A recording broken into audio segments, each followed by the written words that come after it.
new and exciting and get to meet hundreds, if not thousands, of very friendly, excited faces that, in a way, I feel like I've grown up with a lot of people that I've never met before because they've seen me grow up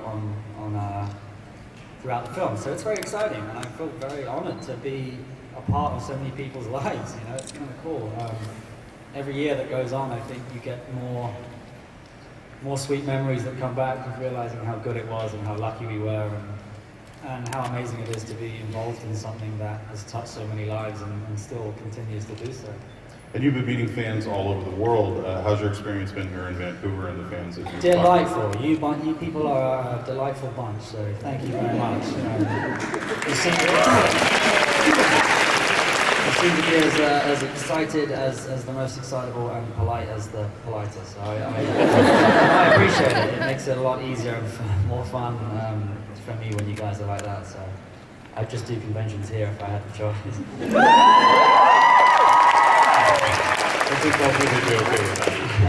Do you have a hard time walking down the street? Do people recognize you a lot, and do they yell out Tom or Draco? What do you get most often when you go out in public?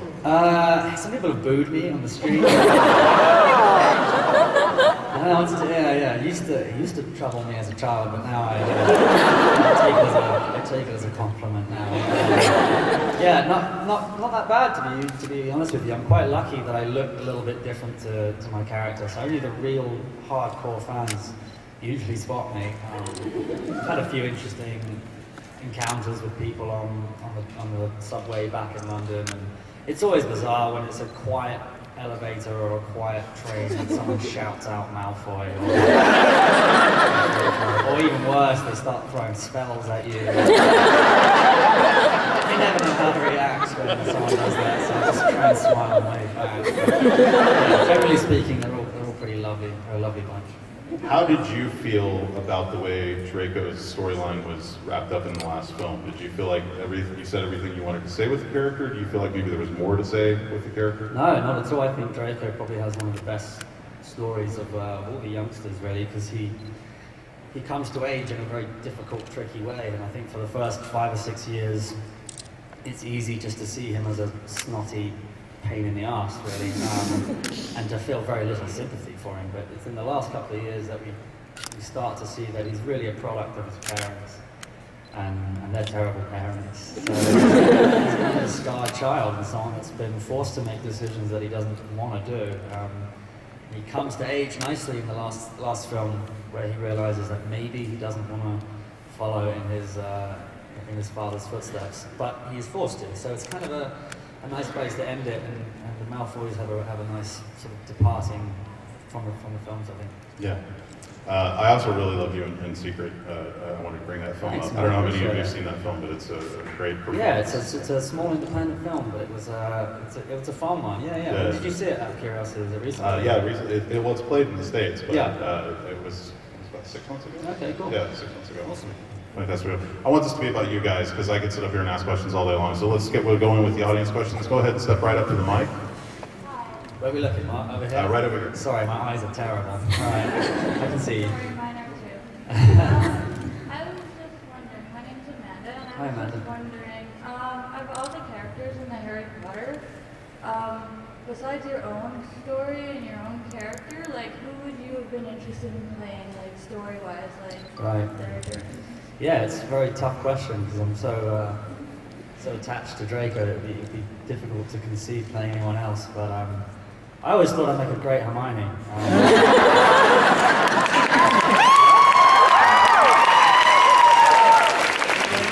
So maybe if they do the remakes in 10 years, I'll have another stab at it. But yeah, no, I'm pretty attached to Malfoy, to be honest. Okay, thank you. Thanks, love you. Hi, my name's Whitney. Hi, Whitney. So for the new Harry Potter spin-off, Fantastic Beasts and Where to Find Them, what kind of cameo would you like to make, and what kind of fantastical beasts do you think you could relate to? Wow, good question. I don't really know anything about these new spin-off films. I mean, I know they're Harry Potter related, but I'm not exactly sure what they're going to encompass from previous books or previous worlds. So I'm not sure. I definitely would love to do it. I know the offer's not on the cards at the moment, but a cameo in that would be very cool. And I'm not sure, really, as far as what beasts they will come up with. I'm sure they'll be bigger and better than ever. I always had this weird dream that maybe in 20 or 30 years, when they remake the Harry Potter films in 4D scratch and sniff or whatever it is, I would get a chance to come back and play Lucius. So maybe one day.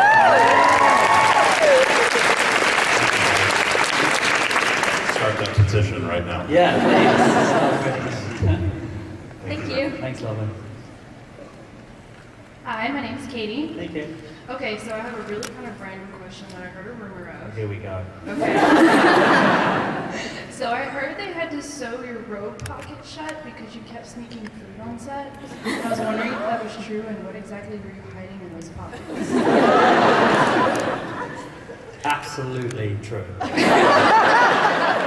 I made a few enemies with the kids there because the pockets were huge. On Yes, these they robes. are very huge. Right. You have whole pizzas in them. You can literally, yeah, I can attest to that. We used to have all sorts of just goodies and sweets and chocolates and phones. Was it like a surprise when you got to set one day and you're like, oh, these are so shut? This is Well, so sucks. yeah, because I think other kids started to follow suit, and they pointed the blame largely at me. And then from there started sewing up all the pockets up. So that really sucked. I think it was because in one of the scenes there's a shot of me walking along and it looks like I'm smuggling grapefruits. So yeah, it probably threw a few people off, so they said, right, let's just sew his bloody pockets shut. All right, thank you. Thanks, Lovin. Hi. Hey. I was wondering if you could say Potter, and also my father will hear about this. I will, but I struggle to say it without smiling now, so it's not necessarily like, okay, Potter. And my father will hear about this.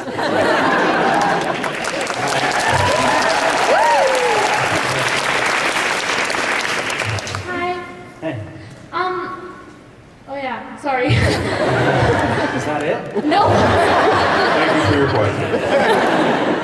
I was wondering which house you think that you would be in and why. Unmistakably Slytherin, I think. It just buys me a lot of room for error there. I'm not a particularly nasty person, but if I didn't fancy going to school one day, then you're really pretty safe if you're in a Slytherin house. Yeah, I'm very attached to them, so yeah, I'll have to say that. Thanks. Thanks, love. That's some Slytherin support or something. I went to the Harry Potter Museum thing in Los Angeles a while ago, and they have a sorting hat there, and they make you put it on, and something shouts from the ceiling what you are, and they were so worried that they were going to put it on my head, and it was going to say something else, that they didn't want me to do it. They did, and it said Gryffindor, and I threw the hat down in disgust. Yeah, but behind the scenes, they didn't put it in the DVD. Hi, I'm Calista. Hey. I met Daniel Radcliffe like a couple months ago in Right. my town, and he signed my golden snitch thing that I made in grade 8. Cool. I was wondering if you could sign it for me because I couldn't afford an autograph. I would love to, yeah. Okay. I mean, Can I come up? Is that okay? Let's wait until after. yeah, sure. Okay, Maybe thank at the you. end, so we don't, yeah, thank you. Hi Tom, Hi, how's it going? pretty good. Are you a Death Eater? Or just black? I'm technically a man of the Night's Watch, but I'm Okay. relatively.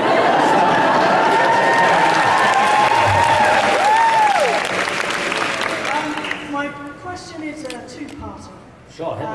So the Harry Potter series is essentially a who's who of British acting talent over the Right. last 50 years. Sure. So firstly, who was your favourite person to work with? And secondly, was there anyone that you turned up on set and were like, good God, I'm so starstruck, like the shakes are on. Right, right. Well, I didn't know who a lot of these actors were when I first joined up as an 11 or 12-year-old. You don't tend to know who Gary Oldman or Michael Gambon or a lot of these people are. You haven't seen a lot of their work yet, so it's quite nice to meet them and not have a clue. I actually met Gary Oldman for the first 3 times, and I thought he was a janitor. No idea who he was at all. I thought he was taking tours. It's very embarrassing. And it became a huge fan. Did you like spill something on the floor and say, could you please? I saw him sort of lurking around. I never saw him cleaning. I just didn't know what he was doing. I had a big fear of Alan Rickman. He plays Snape, not only because of his booming, deep voice, but he can be quite a surly character. He likes to almost stay in sort of Snape mode. And it's always bizarre. I remember looking at the canteen and seeing a few goblins queuing up with their lunch trays, and then Alan Rickman behind in his big. That was a very surreal picture that we made. But he's a lovely guy actually. It just took a while. It took me about 4 or 5 years to say anything more than "Good morning, Alan." He was a very sweet guy, and he's got a wicked sense of humour. As far as people, they all taught me loads, and I have nothing but warm memories of working with all of them. But Michael Gambon, who played Dumbledore in the last 3 or 4 films, was a hell of a lot of fun. And although his performance is very compelling, he really didn't take himself too seriously at all. I was stashing food in my robe pockets, as we've already discovered. He was sneaking cigarettes in his beard. Pretty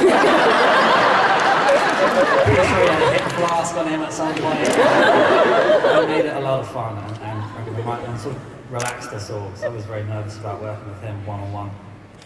And he was a big reminder to say, no worries, chill out, enjoy it. Perfect. Thank you very much. Thanks, love. Hello. How you doing, sir? Not too bad, yourself? All right. Okay, so my question here is, would you prank call one of your Harry Potter co-stars for us right now? Are you going to pay for that? Yeah, I might be willing to. it's a very tempting offer. My phone is not working over here, I'm afraid. And B, I'm not sure if I would be willing to upset one of them over this. It's a good idea. It's definitely the first question I've had on that note. Maybe later on I'll get a chance to do so, and I'll send them my love from all you lot. If you were going to prank call somebody, who would it be? Daniel. Okay. He never answers his bloody phone either, so. But yeah, alright. Thank you. Cheers, mate. Hi Tom. Hey, how you doing? Good, thanks. How about you? Marvelous, thank you. My question was, of all the Harry Potter characters, who are you most curious to learn more about their backstory or additional information, excluding Draco? That's a good question. What's the answer off your top of your head? Do you have one? I want to know more about Narcissa, personally. Right, yeah, that's cool. I'd like to know more about Voldemort, really. He'd be kind of cool. I know we know a lot about his younger years, but it'd be nice to know, flesh out some of his story a bit.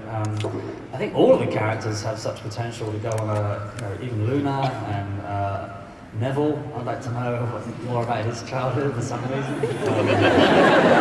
Yeah, it has a lot of potential. There's so many rich stories and characters that I think that even if Joe wanted to write an entire book on Narcissa or Luna, I'm sure it'd be very compelling. Right, thank you. Thanks, love. Hi Tom, Hello, my name's mate. Tony. Sorry, I missed that. What was that? Oh, sorry. I'll move it here. There we go. My name's Tony. I'm a real big fan of yours because you do a really good job at just making your audience hate you in pretty much every film you do.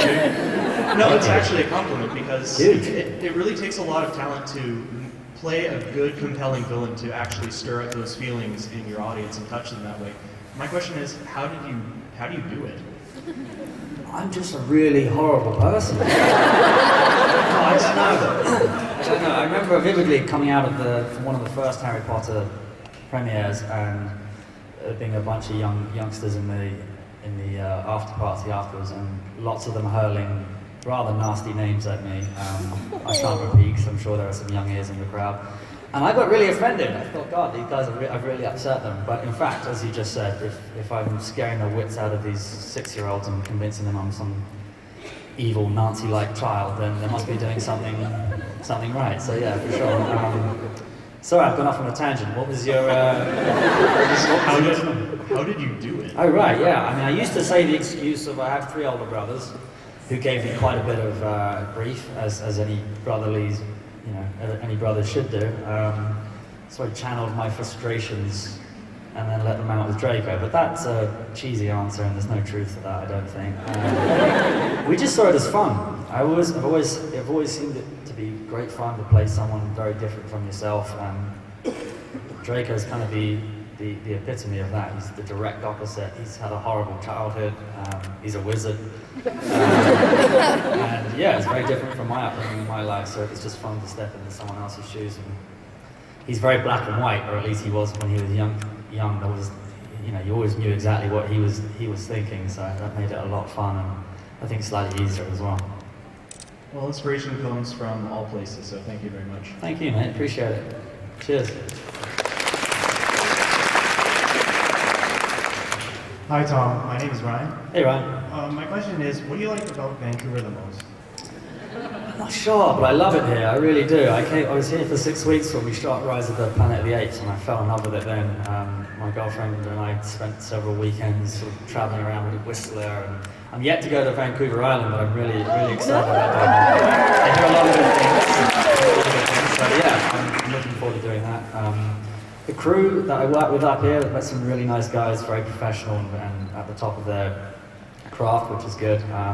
The air just seems clean, doesn't it? As soon as I got off the plane, I felt that this is fresh, clean air, and I like your weather as well. It's kind of English. Really?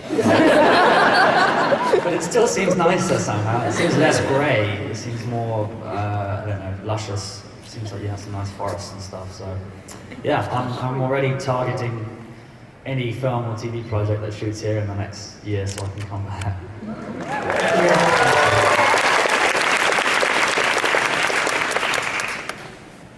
Hello. So I was wondering if you've read any of the Draco-related fan fiction or heard about any of What's she talking about, Tom? We got the same question in Dallas. Yeah. Same response. Fan fiction is always, I'm torn, to be honest with you, because I'm very pleased and excited that it's enabled you to be creative and to write your own stories and pictures. Oh my God! The subject and notion of the stories and pictures is a little more questionable, but it's creative nonetheless. So I'm very pleased, genuinely, that people are excited enough to go and do their own work. A little freaked out when they involve me and Daniel fornicating in a bathroom or whatever. So yeah, he's seen the pictures, I've seen the pictures. We can both agree that they weren't real. At least we didn't take pictures that night. So yeah. It's a lot of fun, and yeah, I appreciate your good work. Keep it up. Kind of makes the idea of the prank call more interesting. Actually, I think my brother had that as a screensaver on his phone for about 3 years.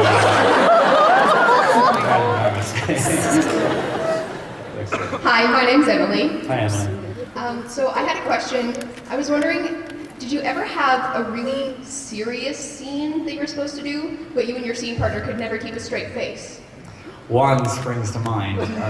It wasn't really a scene that I was featured in. It was, you may have to help me out. Is it McGonagall's transfiguration class? Is that wrong? Probably. My memory doesn't serve me well. Yeah. But we all had animals, little animals in front of us to be able to do our spells on. And my friend Goyle, Josh Urban, he had a millipede the size of my forearm. It was very, very fat, and it scared the life out of both of us. And he kept poking me with the wand to try and keep it on. And there was a monkey next to us doing something that he shouldn't be doing. I won't go into details, but basically we were literally pissing ourselves with laughter. The entire scene. We got in trouble with the director, producers. Maggie Smith wasn't best pleased with us. You know when it gets under your skin and you shouldn't laugh, that's always when it hits you hardest. And we just cried like girls for 3 or 4 takes, yeah, and then had to be ushered off the set. But yeah, good times. Thank you very much. Thanks, Lola. Hi, my name's Chloe. Hey, Chloe. I met you earlier and you shook my hand, and I was just wondering, how do you get your hand so soft?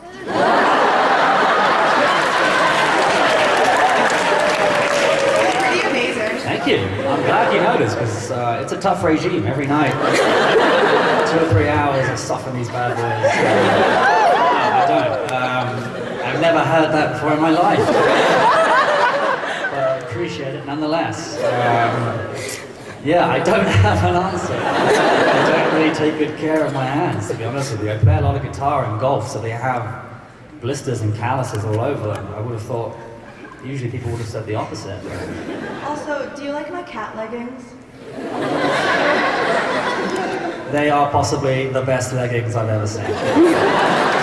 Thank you. No worries, yeah, I think deserves a round of applause. The cat leggings. Marvelous.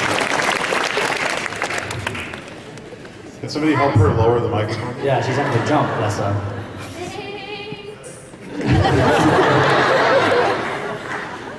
Hi, my name is Sherry. Hi, Sherry. I just wanted to thank you first off for bringing Draco to life because I didn't really like him until your portrayal of him in Half-Blood Prince and Deathly Hallows. So thank you. Thank you. Thanks a lot. My question is, of all the roles you've played so far to date, which one did you find the most difficult, and what helped you get into character? I've been lucky enough to the characters that I have been playing, they're very enjoyable, and generally if I enjoy it then it doesn't feel too challenging. Rise of the Apes was the first film where I did an American accent, which was a bit of a daunting task at first. Luckily lots of very nice people around me to help me with that, which was fun. I enjoyed playing Draco the most, unquestionably, because the directors would start asking you about what you think, what he would be doing. And this character that I'm playing now, a guy called Eric Blunt, he's a tech wizard, one of these Silicon Valley whiz kids, and he's been put in trial for a few murders. So it's a very exciting prospect of what's going to happen to him, and it's challenging every day. It's different, learning lines in different accents and stuff. But generally speaking, it's all very enjoyable. It's a terrible answer, sorry. That's fine. Also, All right. I think this wig would look really good on you. Appreciate it. Maybe we'll have a little trying on session later on. Hi, Tom. Hello. I'm just wondering, whose wand was your favorite in the movie Harry Potter? I think I got that. Was that a wand question? Yes. Yes. I mean my own, of course. Draco's wand was the best. I've got it right here. You have it? Yeah, it's right here. It's a trusty stick.